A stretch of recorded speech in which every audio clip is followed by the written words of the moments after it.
Bonjour à tout le monde, on se retrouve pour un nouvel épisode du podcast de Biblio. Aujourd'hui, on va parler de l'univers du métaverse lancé par Facebook et dans les idéologies de Mark Zuckerberg.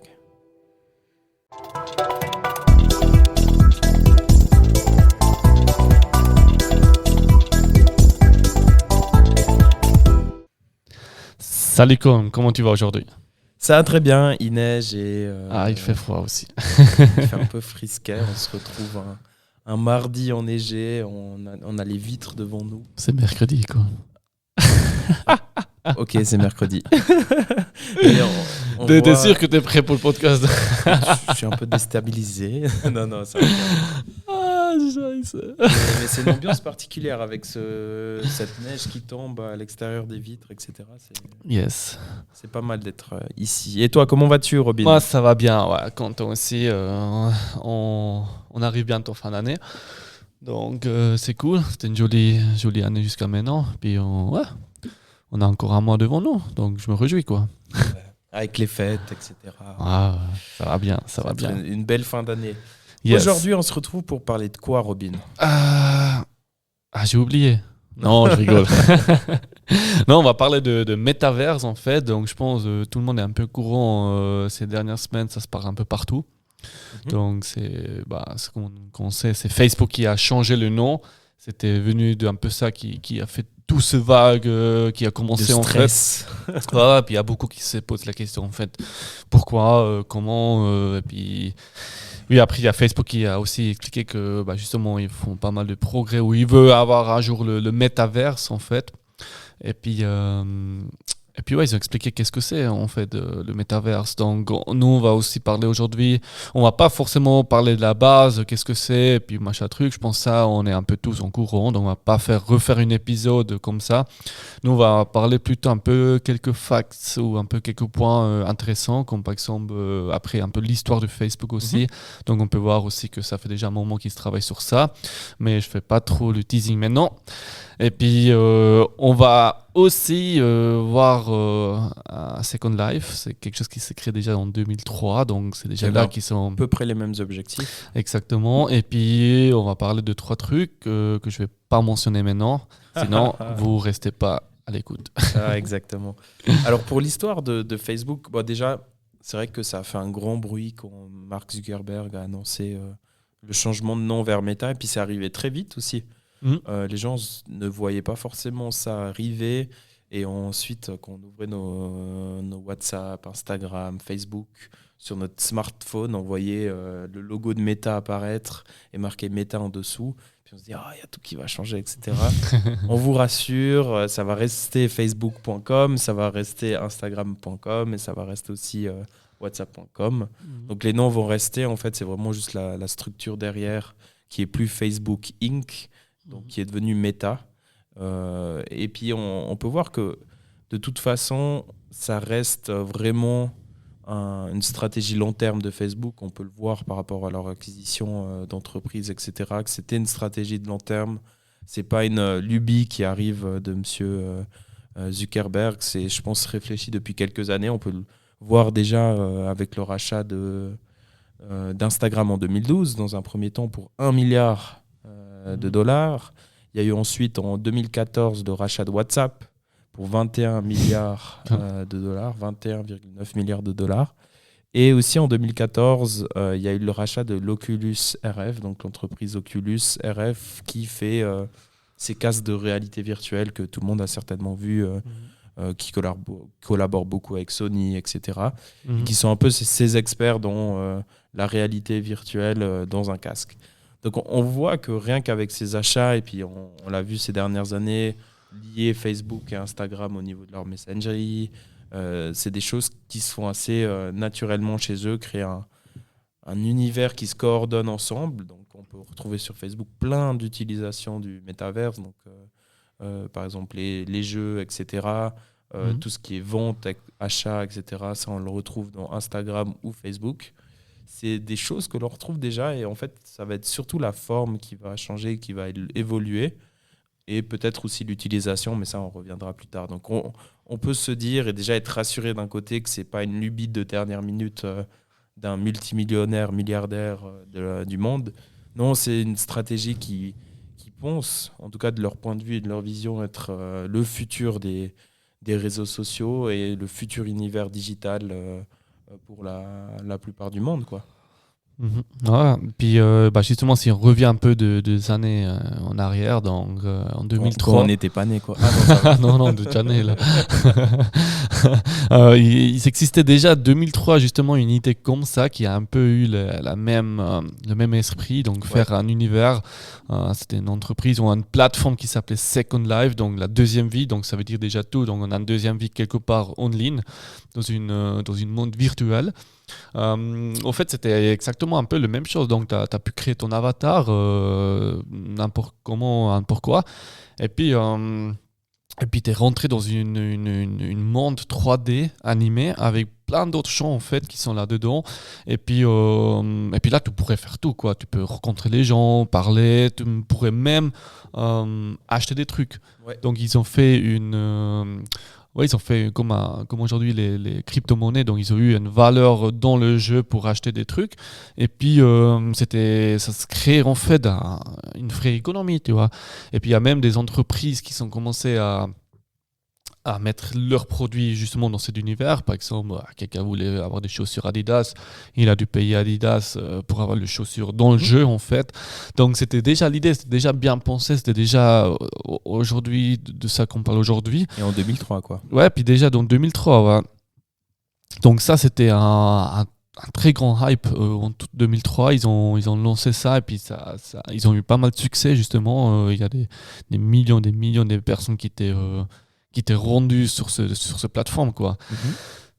Mais après, il y a quelque chose qui se passait en fait. Ça a duré 2-3 ans et puis maintenant, ça existe encore aujourd'hui, Second Life, on peut s'inscrire tout, mais il y a pratiquement rien dedans, quoi. Il y a plus de mouvement, il y a plus des gens, c'est mort, quoi, en fait. Et puis ça aussi grâce justement à les réseaux sociaux, parce que déjà sur on vient après sur les technologies. Les technologies n'étaient peut-être pas encore prêtes, pas encore puissants pour avoir une expérience optimale. Et puis en deuxième, c'était l'ère des réseaux sociaux qui sont venus établir. Par exemple, Facebook, ils est venu en 2004, donc 2003 l'autre, 2004 Facebook. Et puis pour les gens, c'était plus facile de se rendre vers les gens sur Facebook au lieu de se promener dans un univers qui est hyper grand juste pour après communiquer avec quelqu'un. Donc, je pense qu'eux, ils ont été trop vite, un peu, si on peut dire ça comme ça, de mon avis. Ouais, ça arrive souvent, ça. Qui arrive trop vite sur le marché. Ça aussi, c'est un grand facteur, quoi. Et puis il y a des jeux vidéo qui sont commencés à être vraiment aussi très très bien, parce qu'on connaît tous GTA ou des trucs comme ça, que tu peux collaborer aussi en ligne aujourd'hui dans un monde virtuel en fait, avec des sortes de communications qui étaient plus puissants ou plus bien adaptés. Non, avec les jeux en ligne, tu peux tout faire. Puis justement pour ça, c'était quand même plus adapté à l'époque pour ça, quoi. Ouais.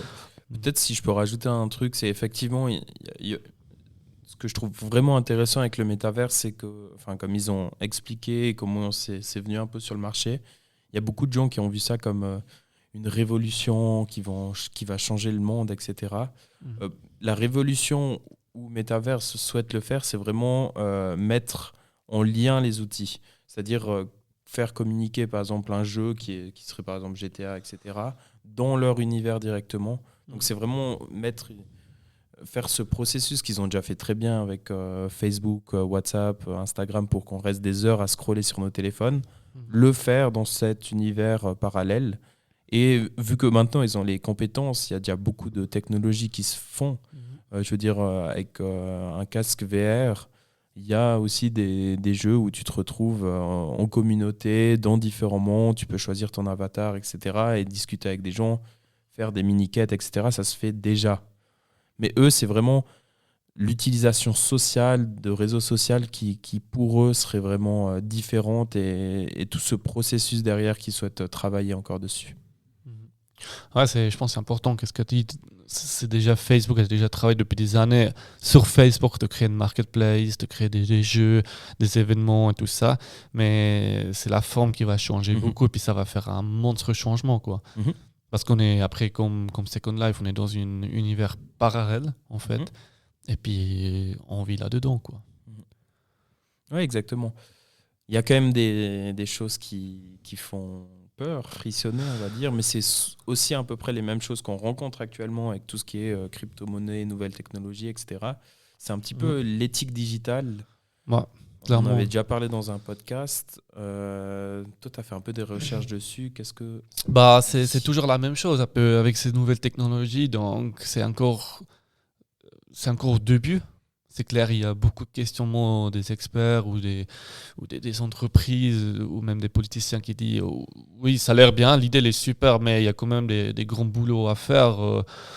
Si toi aujourd'hui tu veux créer un univers en fait où les gens ils vivent dedans, donc ouais, c'est un peu ça, quoi. C'est comment ça marche, en fait. L'éthique digitale, ça veut dire, on voit ça déjà aujourd'hui sur Facebook et les réseaux sociaux, c'est le cybermobbing, les fake news, tous les hate speech et tout ça. Donc, comment, comment en fait tu crées ça, quoi? C'est quoi l'éthique? Comment mettre en place? Et puis, parce qu'au début, l'Internet, c'était un peu l'idée d'avoir la liberté, la démocratie, mais justement, est-ce que c'est bon pour tout le monde, quoi? Et puis comment tu gères ça? Qui a le pouvoir aussi?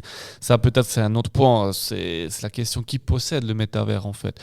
Donc aujourd'hui, on a beaucoup des gens qui sont contre les grandes entreprises qui possèdent Facebook ou Google ou tout ça, qui sont vraiment un monopole très très grand, qui sont un pouvoir vraiment grand aussi dans la politique et puis dans l'économie mondiale, quoi.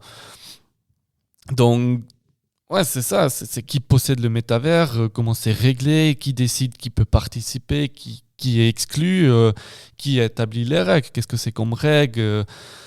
Est-ce que ça doit être une collaboration entre les entreprises qui sont créées le métavers, entre les politiciens, et puis peut-être des philosophes parce que là, c'est en fait de créer un univers, donc qui joue le dieu, quoi.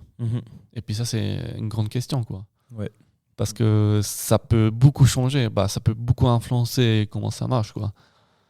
Non, effectivement, c'est des gros enjeux, surtout qu'on voit qu'il y aura beaucoup d'acteurs à l'intérieur. Donc, si on prend maintenant Facebook, je ne sais pas combien de milliards d'utilisateurs ils ont actuellement. Ouais. Entre Facebook, Instagram, WhatsApp, c'est déjà une population qui sera touchée. Et à mon avis, ça aura le même impact que Facebook à l'époque, en 2004, quand c'est apparu. Il y aura une vraie hype et une vraie envie d'aller sur le métaverse, de tester, de voir ce que ça donne, etc. Et comme tous nouveaux réseaux sociaux, on l'a vu il y a dans les 2 dernières années avec l'apparition de TikTok, on peut avoir des choses qui sont fantastiques qui se créent dessus, des nouvelles stars, etc. Mais il y a toujours ce lot de mésaventures, de problèmes qui évoluent en arrière-plan. Et ça, c'est comment on va les gérer et comment on peut les identifier à l'avance et travailler dessus avec justement... Moi, je dirais que l'aspect qu'on en avait discuté de l'ère exponentielle, je pense que là, c'est encore un rôle plus important à jouer. Parce que si on crée une deuxième univers, finalement, peut-être que toutes les entreprises qui ont ce monopole vont se glisser dans cet univers et prendre encore plus de pouvoir. Donc là, effectivement, pour moi, il y aura une collaboration qui doit se faire entre politiciens, pays. Parce que là, par exemple, si on est sur le sol américain, on sait qu'on est sur le sol américain, on sait qu'on est en Suisse, il y a la législation suisse. Tout cet aspect va devoir être créé et réfléchi. Est-ce qu'il y aura un métaverse chinois? Est-ce qu'il y aura un métaverse des États-Unis? Ouais, c'est toutes ces questions. Et puis je pense que c'est des questions, des facteurs qui sont décisifs pour le succès de ce métavers, quoi. Ouais. Clairement.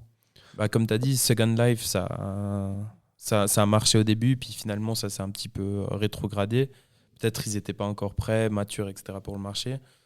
On n'est pas sûr non plus que le métaverse va marcher. Ils ont quand même des bonnes cartes en main, ça c'est sûr. On voit déjà aujourd'hui, quand Facebook s'est créé, les derniers 10 ans, on se crée une profil. Ouais. Aujourd'hui, on crée des avatars. C'est Snapchat, c'est un avatar qui est toi, c'est ton avatar. Donc, on est dans une plateforme où tu es un profil pour connecter. Après, on est devenu des avatars dans une plateforme que tu peux connecter, tu peux déjà faire des jeux et tout ça. Et puis ça s'est progressé sur ce stade que ton avatar vit dans l'univers, quoi. Mhm. Dans cette métaverse où peut-être ils vont changer encore une fois le nom, je sais pas. mais aussi, c'est une généralité qu'on peut se dire sur Instagram, c'est que souvent les profils, ils sont embellis. Ils sont pas forcément comme la personne est en réalité, etc. On essaie de l'embellir, dans le sens où on essaie de montrer les bonnes choses, etc. Il y a certains qui font l'effort maintenant de montrer des choses un peu plus compliquées, mais en soi, c'est un profil qu'on crée, comme tu dis, c'est un avatar qu'on crée pour les réseaux sociaux. On n'est pas forcément la même personne en réalité. C'est ça. Donc, ouais, moi personnellement, j'étais assez étonné des réactions des gens dans le sens ils sont fous, ils veulent recréer un univers, etc. Mais pour moi, l'univers, il est déjà là, sur différentes plateformes. Ouais. Et il est juste pas connecté entre eux. C'est juste une autre forme, quoi. Et eux, ils veulent vraiment créer une forme autour, qu'on puisse, un écosystème, etc. Après, de nouveau aussi, un truc à rappeler, c'est on en parle actuellement. Et puis, je pense qu'il n'y a pas tout le monde qui a pris le temps de regarder la vidéo de présentation de M. Zuckerberg. Il explique à un moment donné bien clairement que c'est un projet sur des décennies. Donc, ils ont déjà commencé en 2014 et ils ont encore des décennies de travail dessus. Mais je pense aussi un grand facteur de succès pour cette plateforme, cet univers, c'est les technologies. Donc en 2003, tu n'as pas eu les mêmes technologies qu'on a aujourd'hui. Donc aujourd'hui, comme on a vu, Facebook rachète beaucoup des entreprises qui sont de certaines technologies pour mettre ensemble, pour justement créer ça. Donc on pourrait parler juste vite fait un peu de ces technologies, quoi. Ouais. Pour les grosses tech, ils ont cité une douzaine de technologies qui étaient vraiment importantes pour eux et qu'ils étaient en train de travailler dessus. La première technologie, c'est l'affichage. Comment est-ce que le métaverse sera affiché? Est-ce que c'est justement via cet Oculus Rift? Mais c'est quand même lourd pour la tête, donc ils vont devoir peut-être faire des... Là, ils parlent beaucoup de lunettes intelligentes, etc. Est-ce que c'est sur un écran, comme si on jouait à un jeu vidéo? Ça peut être des possibilités. Ça va être encore développé. Ils ont encore tout cet aspect à développer. L'audio aussi. Comment l'audio est géré dans cet univers, s'éloigner des gens, crier, etc. Ça peut être assez intéressant de travailler là-dessus. Les capteurs haptiques, donc ça c'est des sensors sur la main, sur le toucher en fait. C'est vraiment une technologie qui joue sur les sensations du toucher. Donc si quelqu'un te touche l'épaule, est-ce que tu le sens, etc. Donc ça, ils ont tout un travail encore à faire là-dessus. Le hand tracking, donc comment tes mains sont utilisées pour évoluer dans ce métaverse. Aussi une réflexion, en tout cas dans la vidéo qu'ils expliquent, c'est une réflexion pour les personnes handicapées. Il n'y a pas forcément cette liberté de mouvement, mais peut-être juste avec des capteurs dans le cerveau, etc., ils arriveraient à faire mouvoir leur personnage, leur avatar. L'eye tracking, donc comment ils vont réussir à suivre les gens, et puis même eux d'un point de vue commercial, je pense que c'est assez intéressant de réfléchir à l'eye tracking. Donc comment ils vont pouvoir placer des publicités, etc. Parce qu'à mon avis, économiquement, ça va être quasiment le même service, donc avec des publicités qui s'affichent et des marques qui peuvent se positionner un peu plus facilement. La mixed reality, comment gérer cet aspect de réalité virtuelle et en même temps c'est moi qui est vraiment dedans, etc. Donc ça c'est un point qu'ils doivent encore développer beaucoup. Tout ce qui est capteur, ils ont encore du travail dessus. Les graphismes aussi, c'est du 3D pour l'instant, en tout cas de ce qui est présent dans les vidéos. Est-ce qu'ils créent tout l'univers? Est-ce qu'ils laissent la liberté à des développeurs externes de le faire? C'est des questions qu'ils ont encore. Les avatars et l'intelligence artificielle évidemment derrière, ils ont encore du travail dessus et c'est ils ont vraiment pris la stratégie d'acheter des entreprises expertes dans le domaine depuis des années. Pour l'IA aussi, ils ont une boîte, je sais plus, Vicarious je crois elle s'appelle, qu'ils ont racheté en 2015, un truc comme ça. Et du coup ils ont vraiment des experts qui travaillent dessus, ils ont une équipe de choc. Et ils ont les moyens de faire quelque chose, je pense, d'assez intéressant avec ces nouvelles technologies. Donc, quoi qu'il arrive, même si, comme on a dit, il y a son lot de mésaventures dans un nouveau réseau social ou nouvel univers, il y aura quand même des grosses avancées, je pense, grâce à eux dans ces domaines.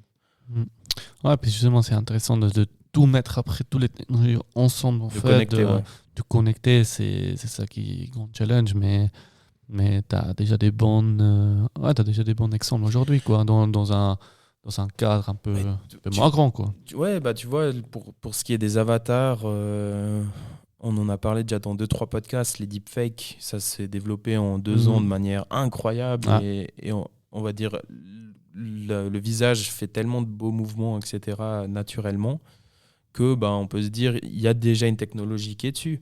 Tout ce qui est économique derrière, ils ont tout ce qui est blockchain, crypto-monnaie, tokenisation, NFT même maintenant.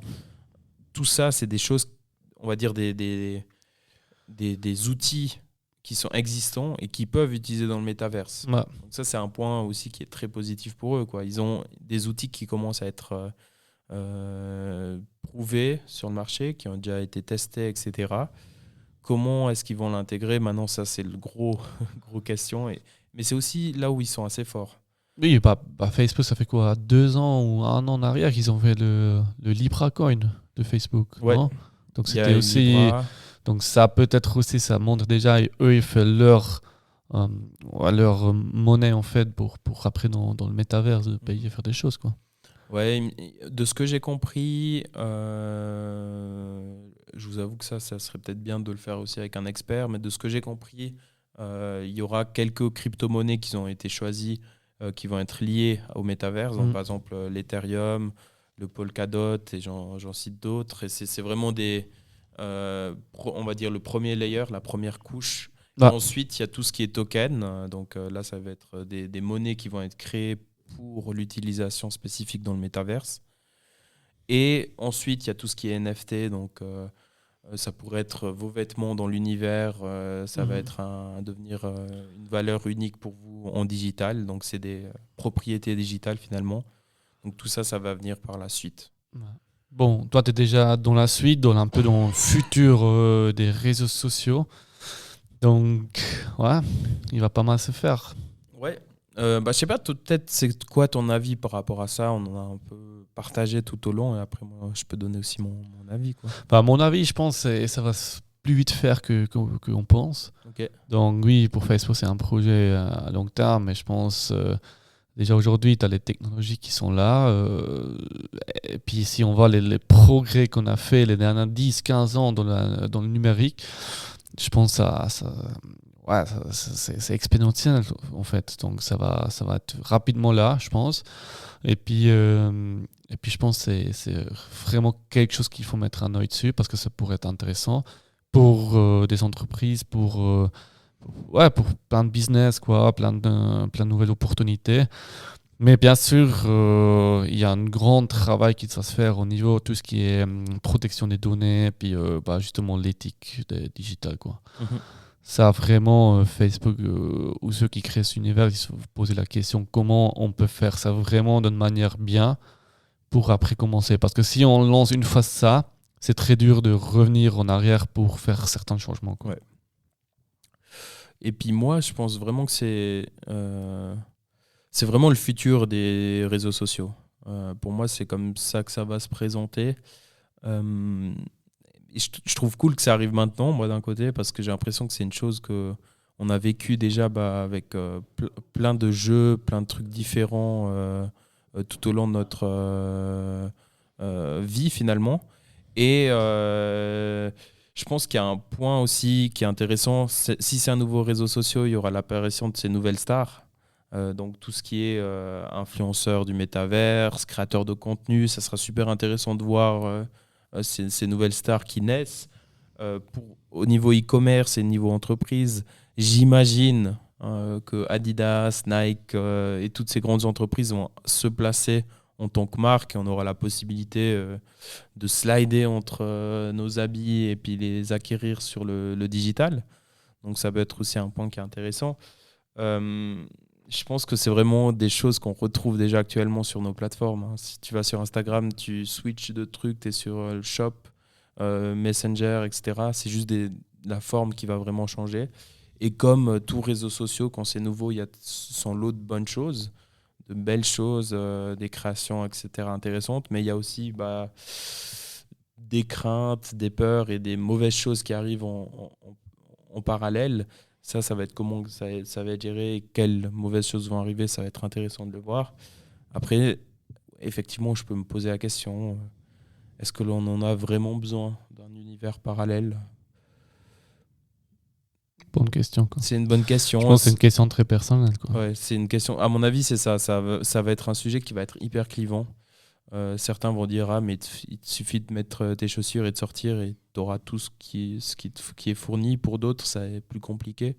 Ça dépend aussi comment ça va évoluer. Si tout à coup l'univers parallèle, ça devient le univers qu'on vit, Non,